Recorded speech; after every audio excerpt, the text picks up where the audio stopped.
సామాన్య శకం 13వ శతాబ్దంలో ఢిల్లీ సుల్తానుల వరుస దండయాత్రలతో విలవిలలాడుతున్న ప్రజాజీవితాన్ని, హైందవ సంస్కృతిని తన అసమాన దీక్షాదక్షతలతో కాపుకాచిన మహావీరుడు హరిహరరాయలు శత్రుభీకరమైన మహాసామ్రాజ్య స్థాపకుడు.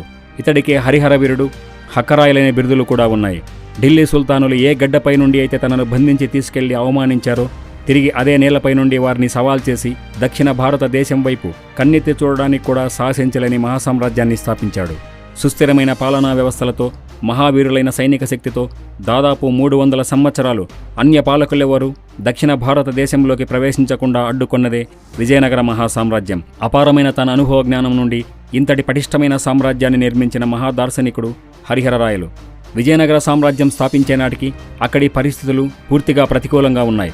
మరి ఇంతటి ప్రతికూల పరిస్థితుల్లో హరిహరరాయలు తన సోదరుడు బుక్కరాయలతో కలిసి విజయనగర సామ్రాజ్యాన్ని ఎలా స్థాపించాడు, ఎలా శక్తివంతం చేశాడు అన్నది